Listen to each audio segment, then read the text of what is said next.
neste vídeo falaremos sobre uma das cartas mais uau, mais explosivas e importantes já escritas, a Epístola aos Gálatas. Por séculos, sabe, esse documento tem sido centro de um debate super acalorado sobre o que realmente significa ser livre. Vamos descobrir por que essa carta antiga, que fala de uma crise em umas igrejas lá longe, ainda conversa tão diretamente com a gente hoje. Olha, só para ter uma noção do tamanho do impacto de Gálatas, ela foi chamada de o grito de guerra da Reforma por ninguém menos que Martinho Lutero. E não só isso, também é conhecida como a grande autora da liberdade religiosa.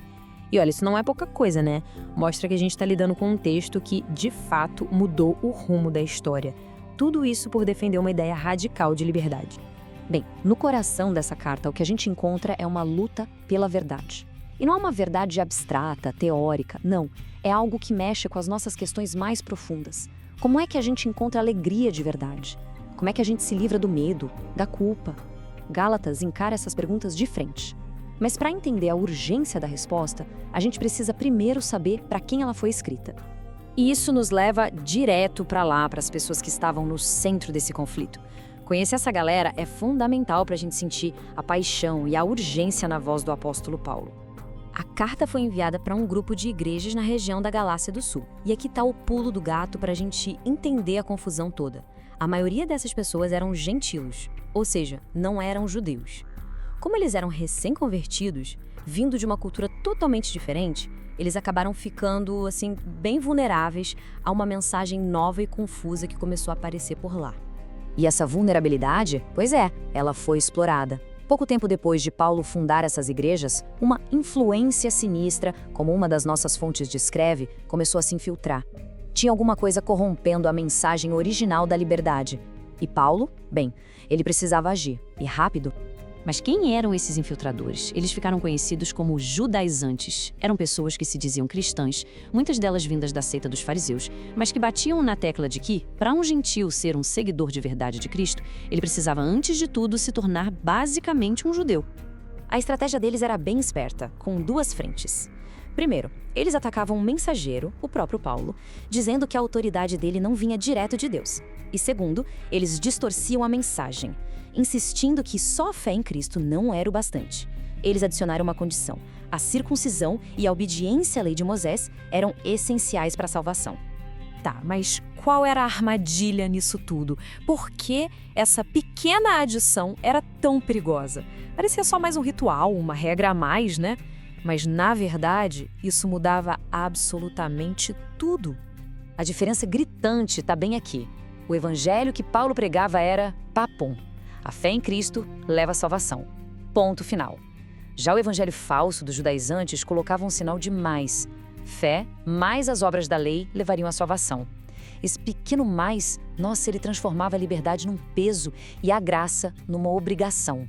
É por causa desse erro perigoso que Paulo escreve a carta aos Gálatas. O objetivo dele é cristalino: corrigir essa distorção e reafirmar com toda a força do mundo o evangelho da graça de Deus, que é de graça mesmo.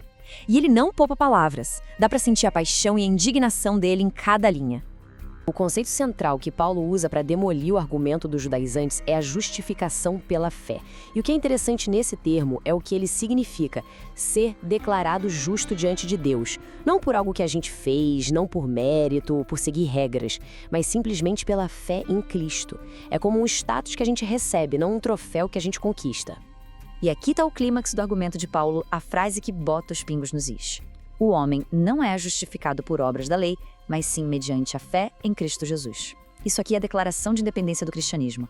A salvação não é uma escada que a gente sobe com as nossas boas obras, é um presente que a gente recebe pela fé.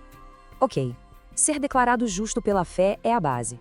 Mas o que isso quer dizer na prática? Que tipo de vida essa liberdade produz de verdade? Paulo então dedica a parte final da carta para mostrar que essa liberdade tem um fruto, uma expressão que a gente consegue ver no dia a dia. Primeiro, Paulo faz questão de esclarecer o que essa liberdade não é. Não é legalismo, aquela armadilha dos judaizantes, que prende a gente na ideia de que podemos merecer a salvação por obedecer regras. Mas também não é o extremo oposto, a libertinagem, que usa a graça como desculpa para fazer o que der na telha. A verdadeira liberdade está em outro lugar. E aqui a gente chega num grande paradoxo.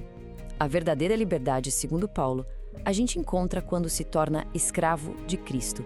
Parece uma contradição, né? Mas a ideia é que todo mundo serve a alguma coisa, seja ao medo, ao orgulho, à ansiedade de nunca ser bom o suficiente. Quando a gente se entrega voluntariamente a Cristo, somos libertados dessa outra escravidão para servir a algo que produz vida e propósito. E a prova, a evidência visível dessa liberdade autêntica não é uma lista de regras cumpridas, mas o que Paulo chama de fruto do Espírito. Qualidades como amor, alegria, paz, paciência. Essas não são coisas que a gente consegue produzir na força, sabe? Pelo contrário, são resultado natural, o fruto que cresce numa vida que foi libertada de verdade pela fé. Isso mostra que a mudança é de dentro para fora. E isso tudo nos deixa com uma pergunta para refletir. A carta aos Gálatas nos força a questionar a nossa própria definição de liberdade. A liberdade de verdade é só a ausência de regras? Ou é a liberdade para nos tornarmos a pessoa que fomos criados para ser? É uma questão que ecoa desde aquela época na Galácia até hoje. Se você gostou desse vídeo, se inscreva no canal. Nos vemos no próximo vídeo.